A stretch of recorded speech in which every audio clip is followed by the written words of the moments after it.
Go ahead and get started here with our presentation. Good morning to our parents that are here with us today in person. We appreciate your time. Everybody that's joining us online, thank you for taking the time out of your schedule to make sure that you are here and getting all the information that is necessary to be able to make informed decisions when it comes to high school options for your students. I'm going to go ahead and get started with my clicker. Okay, we're going to be talking. Who's doing the presentation? Oh, there it is.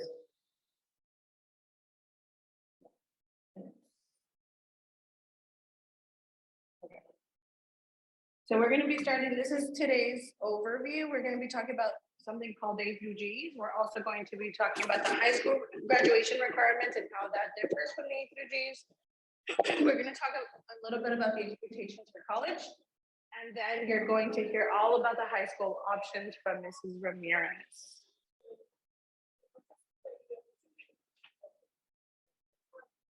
There's more to that slide. Press it again. All right, cool. There's a, is it the same presentation? There's a lag. I don't see that on here.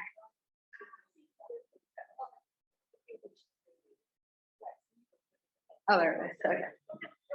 Okay.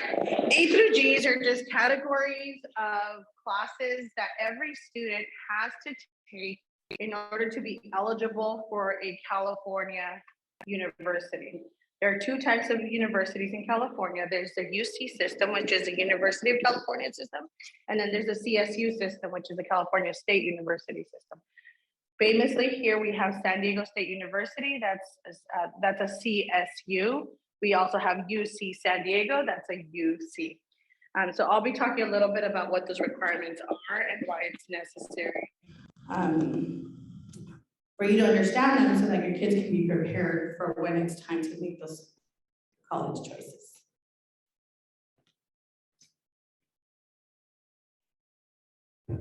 The wonderful thing is that Sweetwater Unified High School District has aligned their graduation requirements with the requirements that colleges need. So if your student attends somewhere like Chula Vista High School, Hilltop High School, Sweetwater High School, any of those high schools, their graduation requirements, as long as your child receives a high school diploma, they will have completed the A through G's as well. There's a couple of things that we have to be mindful of, which will be necessary for you to understand, but they are aligned. So for example, Sweetwater will usually require more than what is needed to make sure that the kids are well-rounded and they are well prepared for university admissions. So just a couple of differences. Sweetwater, so when I say SUHSD, that means Sweetwater Unified High School District. They require 4 years of a history of social science. The colleges only require 2 years of that. For English, they both require the 4 years. For math, Sweetwater requires 3 years. Colleges only require 3 years, but 4 is recommended. The sciences, so biology, chemistry, physics, things like that, 2 years are required. The foreign language is 2 years in the same language. So if 1 year I start off with French, I am really bad at it, I really don't like it, and I switch to Spanish, now I have to do 2 years of Spanish, even though I've already done 1 French, 1 Spanish here. Visual and performing arts, those are like your art, dance, folklorico, just whatever, depending on the options for the school, it's only 1 year. And then electives. In a high school, they have students take electives every single year. So that will be more than fulfilled for the college requirements. And then in high school, they also have to do PE, 2-year requirement. If they don't pass a test, there's like a fitness grant. If they don't pass it, they can take up to 4 years of PE. But the universities in California don't look at that. And also health in high school. Must be taken 1 semester of health. So grade point average, and I don't think you have, so I do have a different slide. I had added a slide and it's gonna be hard to see online, but I'll talk a little bit about what GPA is and why it aligns to the requirements and mission requirements. GPA, grades are based on a 4-point scale. You are all familiar with your children's grades, and they are on a scale of A, B, C, D, and F. That's what you typically see. For our purposes, for college purposes, those get translated into points. It's on a 4-point scale. So an A equals 4 points, a B equals 3, and so on and so forth, as you can see here. So for high school, it is important to note that D's or better will meet the requirement. For universities, a D will not meet the requirement. Your child gets a D in English in 1 semester. They are not meeting the requirement. They are required to take those 4 years. So they will either have to make it up during a credit recovery opportunity, or they'll have to look out for adult school or the community colleges that might offer those credits as well. So it's really important that if you want your child to be college bound, they must pass every single class with a C or better. Okay. Also, the cool part about it is that if also you are interested in having your children in prepared for college ready, there's AP and IB classes that some schools offer. AP is advanced placement classes, and IB is international baccalaureate classes. There are a couple of high schools in State-Water that offer IB, but most schools offer AP courses. These courses bump up 1 point, so now they are worth 5 points. So when kids are graduating high school, some kids can have, I also did people. So your kids can get up to a 5.0 theoretically, instead of a 4.0, which gives them an advantage for the GPA requirements for colleges. So your child, if you are interested in that, you should start them on an advanced track. Many high schools offer honors the freshman year. Those don't have the extra points, but they get them prepared for those very difficult classes, which are the IB and AP courses. So it's really important that from day one, you are advocating for your student, making sure that they are in the most rigorous courses that they are capable of taking, so that they can take advantage of all the grading opportunities there. Do we have any questions about the admissions requirements or the GPA? Anything online? I only have a question regarding, you said that they could go into, you mentioned that they could go into And summer. now let's finally talk about the college admission portion. What are colleges looking for in my child? It is not just the great student. It is not just the kiddo that can achieve straight A's all 4 years. It is a well-rounded human being. So what does that mean? Things like their extracurriculars, their sports, their club participation, the leadership positions that they've taken. They can join all 30 clubs on campus, but if they never held a leadership position, president, lead on the cabinet, things like that, they are going to take that into consideration as well. Community service hours. There is a requirement for community service, and then any other programming opportunities. If the school does, I don't know, things like band camp or whatever it may be, the more involved, the more well-rounded your child is, the better their opportunity will be. With that said, there are minimums that every college expects. For the CSU system, San Diego State, San Marcos, things like that, they want a minimum of 2.5 GPA. However, right now, do you remember what the GPA that our high school counselor told us?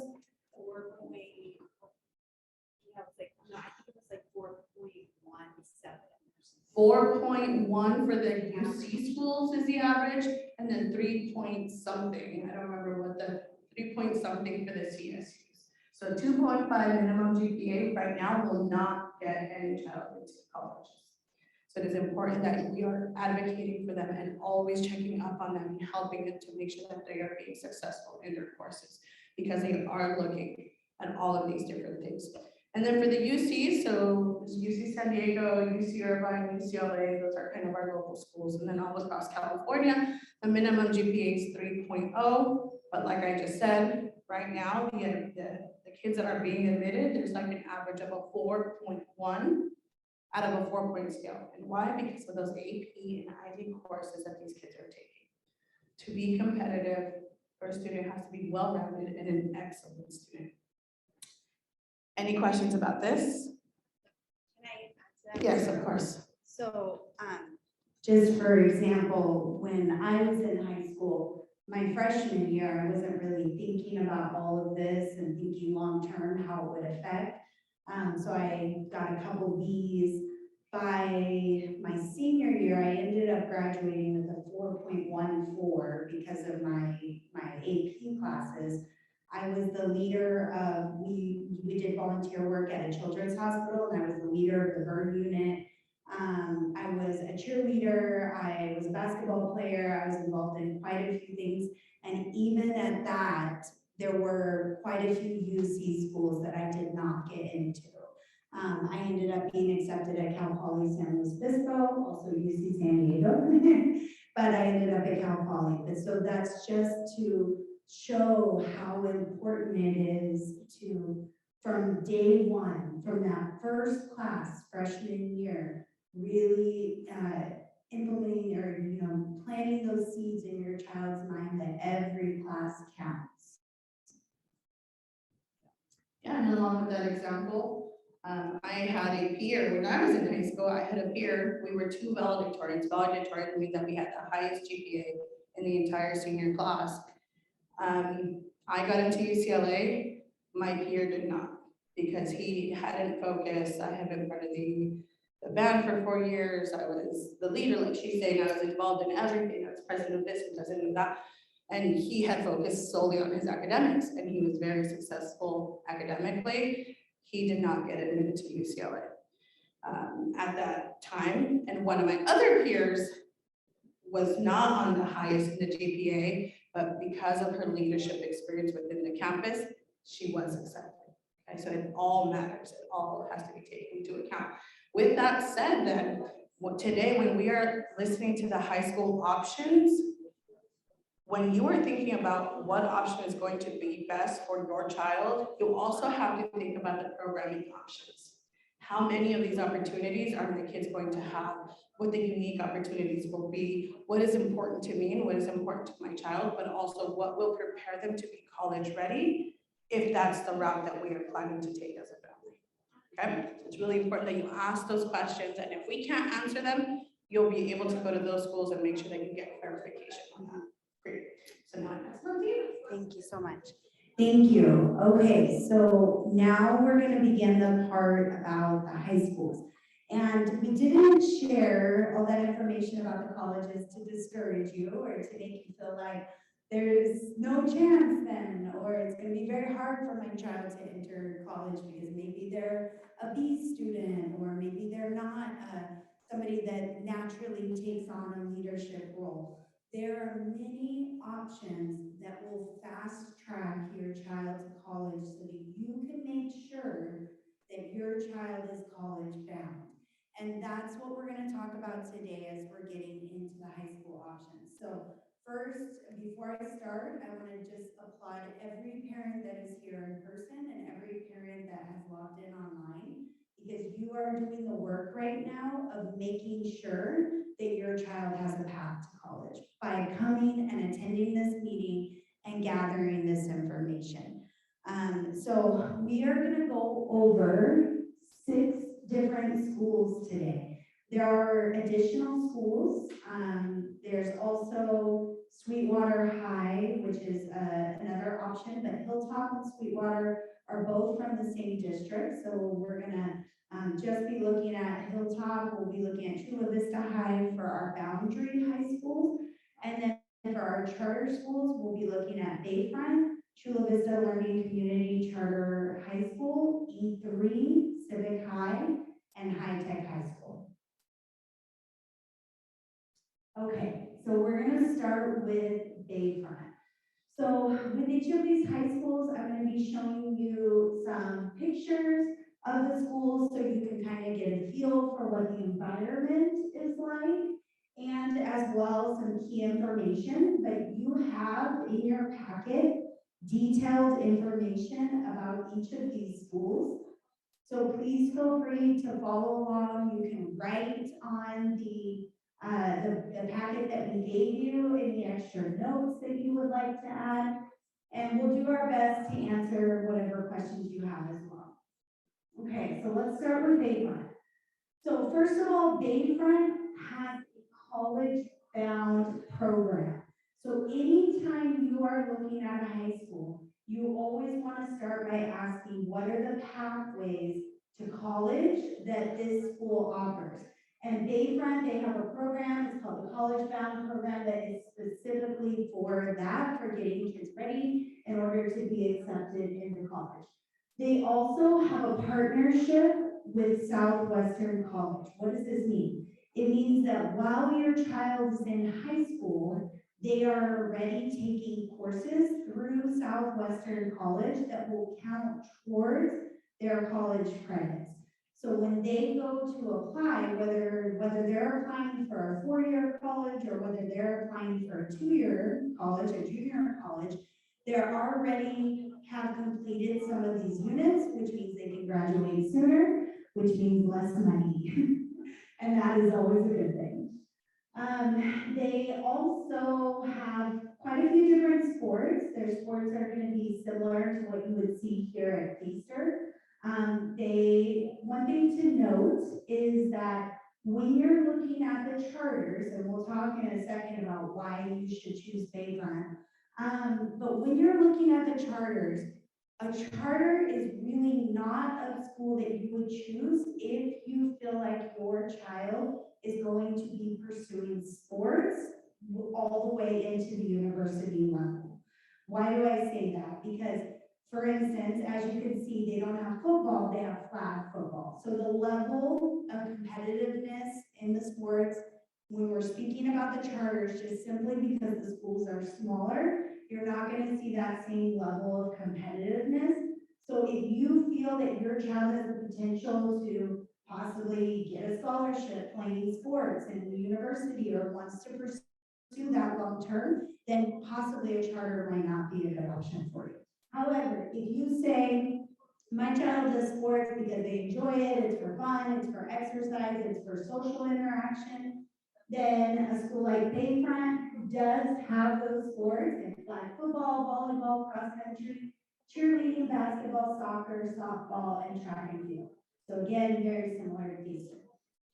Bayfront focuses on 2 languages, that is Spanish and French, and the class ratio is going to be 1 teacher per 18 kids, but it can go up to 32 kids depending on the class. So they range from 1 to 18 to 1 to 32. So to put this into perspective, Feaster has a ratio of 1 to 25 in our middle school.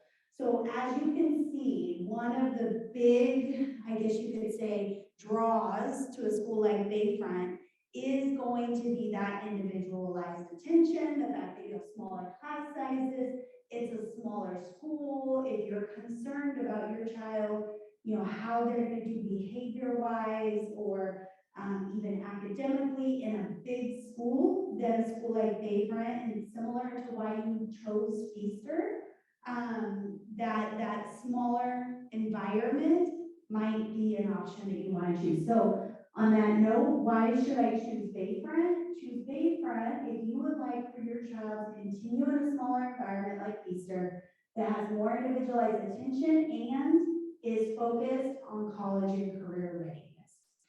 Okay, we're going to move on to the next school, but as we're going through these schools, I want you to kind of be thinking about your child. Think about your child's strengths, think about their needs, think about their interests, sort of think about their wants. And I say sort of because your child's going to want to be where their friends are, right? Most likely.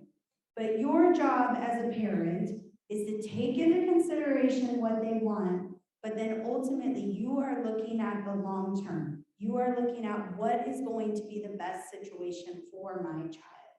So as we're going through each of these, start thinking to yourself, start, circling options on there as to options that you think would be a good fit for your child. Okay, next one. All of these that we're starting with, these are all charter schools. So next, we're gonna look at Chula Vista Learning Community Charter High School. So those of you who might be familiar with CVLCC, they are an elementary school, just like Feaster, a dual immersion program. They have a middle school like Feaster does, but they additionally have a high school. And I forgot to mention that Bayfront is, if you're familiar with Mueller Charter, that is the elementary version of Bayfront. Okay, so Chula Vista, what stands out about Chula Vista Learning Community Charter? Okay, so first, this is a really big one. They have the dual immersion program. So if your child was part of the DI program here at Feaster, you know that in our middle school, we do not continue our DI program. But if that is something that moving into high school, you would like your child to continue, you want their education to continue with a mixture of English and Spanish, then CVLCC High School might be a good option. They have a 50-50 model of Spanish and English. They also offer AP courses. They have the seal of biliteracy upon graduation, so the student is given that seal of biliteracy when they graduate from CVLCC. They are based around the 4 pillars: dual language immersion, global perspective, social justice, and community engagement. Sports, similar to Bayfront, cross-country, flag football, volleyball, soccer, basketball, softball, baseball. Their languages are just Spanish, Spanish and English, and class ratio is 1 teacher to every 30 students. CVLCC is going to be one of the more rigorous schools academically. So if something that is important to you is that your child is pushed academically, CVLCC would be a good fit. Also, CVLCC is very focused on global issues, civic issues. So what's going on in the world, how you can be an activist, how you can make a difference in the world. That is very much a part of their focus. So again, why might you choose CVLCC? Because again, you want that smaller environment, you want that more individualized attention, and you want your child focusing on global perspectives, social justice issues, and rigorous academics. Okay, so Hilltop is one of our boundary schools, so it's not a charter. However, it is not in our boundary lines. So what does that mean? If you want your child to go to Hilltop, and I'll share with you some reasons why you might choose that in a second, you would have to do an inter-district transfer, okay, or transfer to that school, because we are not in the boundary lines. If you are in the boundary lines of Easter, you are not in the boundary lines of Hilltop. Our school that we feed into is Chula Vista High School. So if you make the decision, I want my child to go to a bigger school, I want them to have opportunities within sports, or just in general, I want them to be in a larger school, then at that point, you need to decide, do I want them to go to the school they feed into, which is Chula Vista High School, or do I want to do a transfer to either, again, Hilltop, Sweetwater, one of the other high schools? So Hilltop, the reason I put Hilltop first is because Hilltop has a specific program that if you wanted your child to be in a bigger school, but you still want to make sure that they're part of a little bit smaller community, they have a program that's called the FLAGS program. And the FLAGS program is Foreign Language and Global Studies is what it stands for. And in order to get into the FLAGS program, you have to apply. You cannot just automatically be in the program. It is a dual language program, and it is extremely academically rigorous, but it's very focused on getting all of the kids in that group into college. They also have something called the Compact for Success. Now, Sweetwater High, as well as Hilltop, and I apologize, I'm not sure if Chula Vista High has this. Do they? Okay, so Chula Vista High does as well. Okay, so at Chula Vista High, they have something called Compact for Success. So I'm gonna skip forward on my slides and then I'll come back. So the Compact for Success is a program that Sweetwater School District and SDSU have worked out together. And essentially what it is if your child meets all the requirements for the Compact for Success, and I have the requirements up there, I'll read through them in a second, they are guaranteed acceptance into SDSU. Guaranteed. Now, the caveat here is that the requirements are a little bit rigorous. So you can see they have to attend a Sweetwater Union High School the entire time, 9 through 12. They have to demonstrate compact readiness in English and math, which there's more details about that, but basically they have to have a certain GPA in the areas of English and math. They have to complete the A to G requirements with grades of C or higher. So they cannot get below a C. They have to have at least a 3.30 GPA when they apply. And then, of course, they have to meet all the SDSU admissions rules. So they have to get everything turned in on time. So if they do all of these things, doesn't matter what clubs they were involved in, what leadership they were involved in, they will be guaranteed acceptance into SDSU. Okay? Chula Vista High School, let me go back to Hilltop real quick. So when we're looking at sports for Hilltop, we've got roller hockey, soccer, basketball, water polo, wrestling, cheerleading, cross country, field, hockey, football, golf, tennis, volleyball, baseball, competitive cheer, softball, and so the list goes on and on. And again, what you're getting in a school like Hilltop or Chula Vista High, go back to Hilltop. What you're getting in a school like that is because the school is so large, you're getting the variety of options that kids can get involved in. So it's kind of like, give a little, take a little, right? So with a charter, you're getting more of that individualized attention, smaller, but you don't have as many options because the school is smaller. But, in a school like Hilltop or CDHS, you're getting all of those options, but there's also the danger of your child's a small fish in a big pond, and what is that going to look like? They have a wide variety of electives, 30 plus student clubs, and quite a few languages to choose from: Japanese, Spanish, Chinese, German, Italian, and French. So your child can choose any of those. The class ratio, 1 teacher per 35 students. So again, right now they're in classes of 25. At Hilltop, they would be in classes of 35, and total around 2,000 students. So to put that in perspective, in our middle school, we have 200 students. So when they go to high school, the school will be 10 times the size of the school that they're attending now, or of the middle school.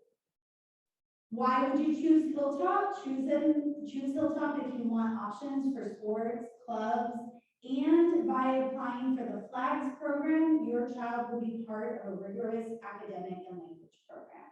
If it was my child and I was choosing Hilltop, I would absolutely be prioritizing making sure that my child was in the FLAGS program if they're going to be at Hilltop.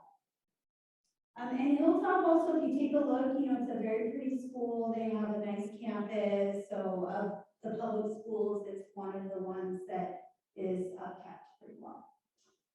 Okay, Chula Vista. So this is the school, my voice cracked, sorry about that. This is the school that if you do nothing, your child will automatically go to this school.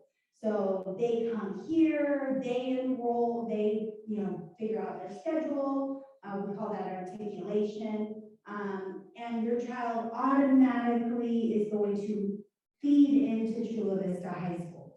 Now, that might be something you would choose anyways based off what Chula Vista High School offers. So here's what they offer.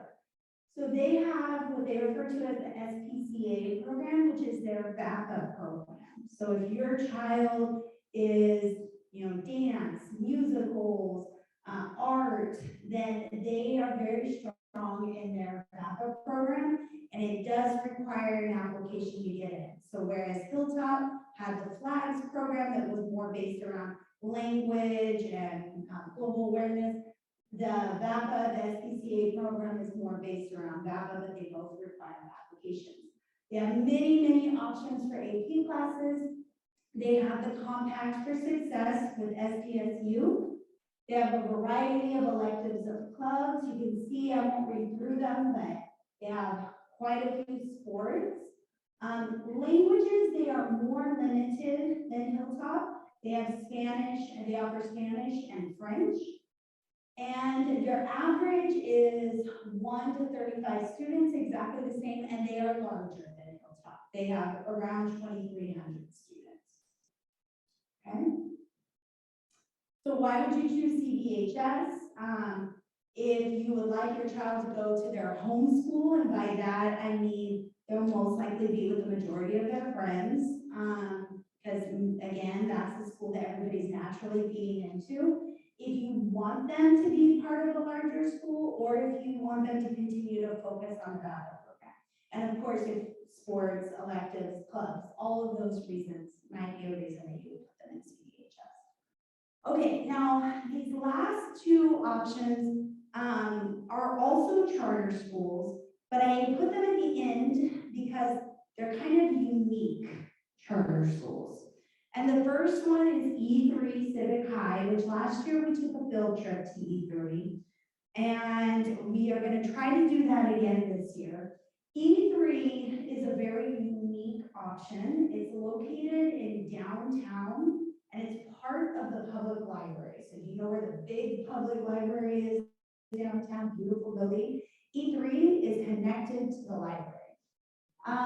You can see just by looking at the pictures that it's very much cutting edge as far as its design, very innovative in its style of education. So let me tell you a little bit about E3. So like I mentioned, it's located in downtown San Diego Public Library. That implies that your child would be taking the trolley to high school every day.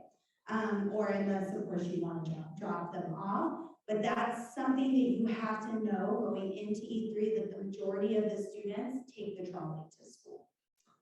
And the trolley leaves off about 1 block from where the school is located.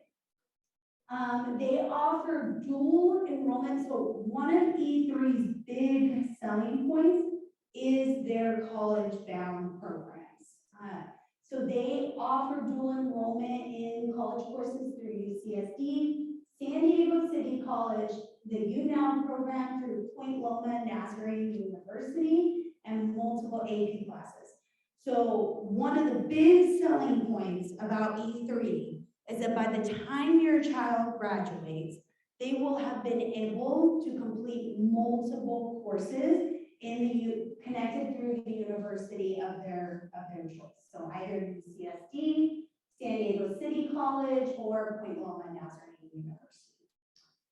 Students that go to Civic E3, Civic High, from the first day they are there, they are making goals that are connected to college, workforce, and life targets. When you walk into E3, it doesn't really feel like a typical high school. It feels more like a college. Those kids are already thinking about the components of being an adult. They have 100% college graduation rate and 77% college enrollment. The reason why they're not at 100% college enrollment is because some of their students do end up going the trade route, or they end up joining the military, or so not every student at E3 is necessarily college bound, but the ones that aren't, it's specifically because they are going down another path. They also offer a study abroad to Spain, Mexico, and China, which is on hold right now because of COVID, but my guess would be starting up again soon. They have over 20 student-run clubs. The students create the clubs, they run the clubs.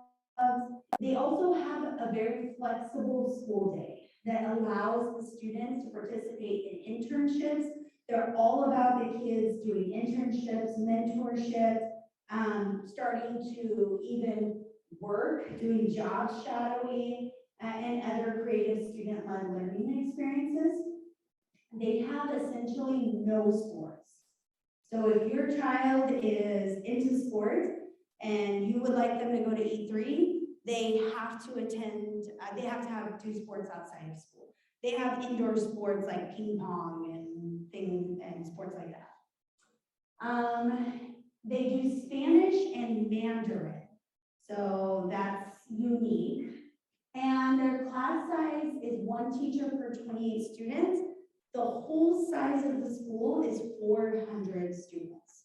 So you can see, again, you're going to be getting that smaller environment, that individualized attention, and they are very much focused on innovation, diversity, and more college-style learning. The whole building is like whiteboards, and kids can like go up and write ideas. When you walk in, they have a water machine right when you walk in. One of the kids designed it, created it, and they printed it there using what do you call those printers? 3D printers. So it's just a completely different environment. This would be a really good school if your child maybe just doesn't fit the typical high school student model. And this would be a good option. Okay, so our last one. You guys ready? You feeling tired yet with all these options? Okay, this is the last one. I saved this one for last because I'm going to be very honest, it's very difficult to get into this school. High Tech High School is located out past East Lake.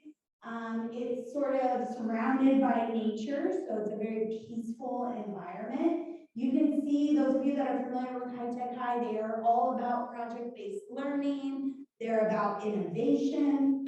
Again, it's a very different model than what you would see at CBHS or Hilltop. They have a partnership with the University of San Diego, just like we saw with E3, and students are taking community college courses through the San Diego Community College District while they are there. They also have a partnership with Southwestern College. So again, pretty much all of the charters, they have partnerships with colleges where they are taking classes that are counting towards their college credit.